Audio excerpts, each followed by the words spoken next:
Pak Muhajir, jauh-jauh studi tour ke Brasil untuk mempelajari makan siang gratis. Begitu pulang ke Indonesia, anak-anak kita seolah dianggap sebagai unggas yang dikasih nasi jagung. Hal ini membuat para netizen geram lagi. Pak Muhajir auto digeprek.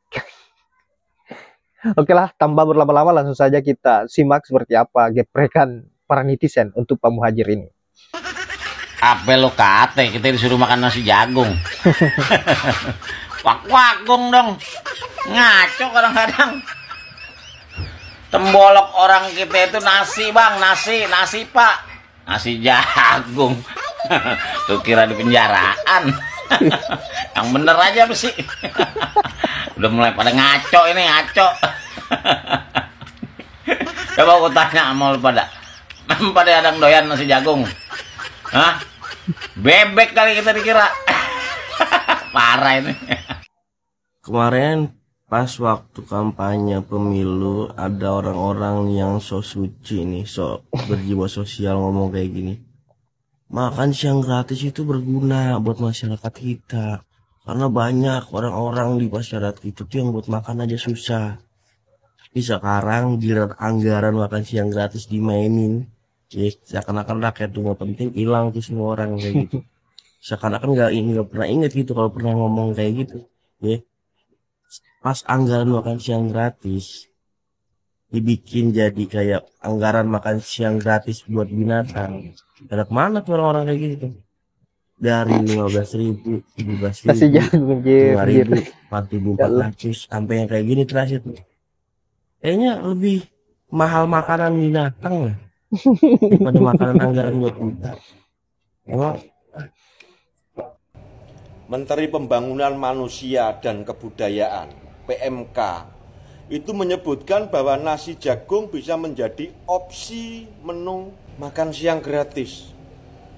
Tapi kalau saya boleh usul, daripada repot-repot keberatan soal besarnya pengeluaran APBN, terus tarik ulur antara politisi-politisi soal harga besaran untuk dana makan siang.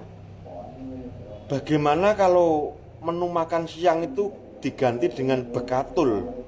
Itu kan lebih murah. Bener enggak? Soal gizi hampir sama kok, bekatul dengan jagung hampir sama. Karena bekatul itu kan juga dari padi kan? Iya kan? Takbir. Malah terbang ke Brasil. Aduh, Pak Muhajir, ngapain Pak pelajari makan siang gratis yang ada di Brasil? Ngapain studi banding jauh-jauh ke Brasil? Ngapain? Percuma Pak, percuma. Harga sembako di Brasil dan harga sembako di Indonesia itu beda. Percuma studi banding jauh-jauh ke negara orang. Kalau harga sembako, harga bahan pokok mentah di Indonesia itu beda dengan harga pokok negara hasil studi banding. Percuma. Daripada jauh-jauh beli tiket atau mahal-mahal beli tiket ke Brasil, mending kan Pak Muhajir Effendi beli tiket untuk menyambangi pasar-pasar daerah di seluruh Indonesia, mulai dari Papua sampai Banda Aceh. Surveilah harga sembako di pasar-pasar daerah.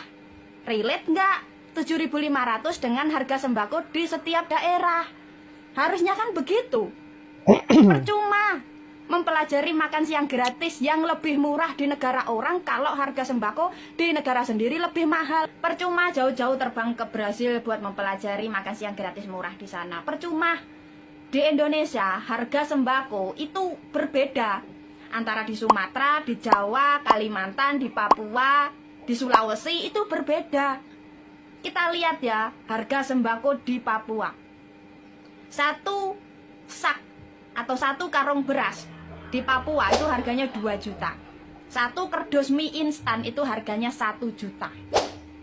Kalau seandainya anggaran dari pemerintah pusat itu turunnya 7.500 untuk per anak, di Papua dapat apa? Satu kerdus mie instan aja 1 juta. 7.500 itu relate nggak dengan harga panganan di Papua? Jelas tidak. Lah terus Pak Muhadjir Effendi jauh-jauh ke Brazil buat mempelajari makanan 4.400 per porsi di sana itu untuk apa? Hah? Pengen buat murah? Kalau pengennya murah, nggak sekalian anak-anak di Indonesia itu dikasih konsentrat. Murah itu, hasilnya juga bagus. Gemuk-gemuk itu nanti. Lama pemerintahan Indonesia aja gagal menyetarakan harga sembako di setiap pulau lah. Lah ini malah Menteri PMK-nya malah pengen menyetarakan makan siang gratis setara dengan ada yang ada di Brazil. Murah 4.400. Koclok Bobi. Makan siang, makan bergizi gratis ini diangkat Ya ini nih 7.500 wakil tidak ada. presiden. Alah ya Allah Gusti, sing dadi presiden sing dilantik urung dilantik wis diisi kersa ngene. Aduh, kasihan banget sih Mas Wowo. Inilah contoh antara presiden dan wakil presiden yang akan datang saja sudah tidak sinkron. Wahai pendukung-pendukung 58%. Inilah contoh ketidaksinkronan untuk mau membangun bangsa katanya. Inilah contoh dari presiden dan wakil presiden yang akan datang, omongannya itu sudah tidak ada yang dipercaya. Yang satu bilang A, yang satu bilang B. Sekarang rakyat gawe bingung dewe. Tapi saya suka 16% ora apa-apa. Sing penting ngerti hukum lan tata krama. Aku seneng rakyat Bahagianya. malah aku yo seneng aku seneng tepuk tangan karena apa? Anakku wis lulus kuliahe bakale. Yang ngene iki dilantik ae urung wis nggugu sak karepe dhewe. Wis ora anut apa bakale sing dikarepno presidene ya iki, bakale iki. Lho, Pak Prabowo, ngono ku piye wakilmu iku Pak Prabowo? Ya Allah, antara wakil presiden kalau presidennya wis ora sinkron, wis ora sinkron, ya ikilah contoh bahwa gak mungkin ada yang satu pingin tetap langgeng berkuasa, yang satu rengek-rengek kepingin berkuasa, disatukan akan eker-ekeran, akan cakar-cakaran merebutkan kursi kepemimpinan itu sendiri. Samsul. Iki Samsul. piye to antara presiden karo wakil kok enggak podo? Enggak sependapat kayak. Pak Prabowo ngomong 7.500. Wakilnya 15.000, tidak ada anggaran 7.500. Ingat Samsul, walaupun Anda belum dilantik, tapi Anda jangan mendahului presiden. Anda cuma wakil, sadar diri, sadar posisi. Satu, yang kedua belum dilantik. Jadi tunggu apa ketua presidenmu itu bicara, baru sampean melanjutkan atau menambahi. Seperti itu. Pak Prabowo beberapa yang lalu bilang 7.500. Saya sampean tidak ada anggaran segitu. Presiden mbak wakilnya mencela-mencela ini. Bukan karena makanannya enak atau ya karena bareng-bareng rame gitu aja. Mana nih pendukungnya Samsul? Biasanya nek dikritik makan gratis langsung budak. Ini delok sing mencela-mencela siapa? PDIP atau Samsulmu? Presidennya bilang 7.500, wakilnya bilang tidak ada anggaran segitu untuk anak cucu kita atau adik-adik kita, nggak boleh belit-belit. Berarti nggak pas, nggak sinkron dong antara presiden dan wakil. Nah, jadi kata mencela-mencela itu buat siapa yang benar? Presidennya bilang A, wakilnya bilang Z. Iya toh, mumet.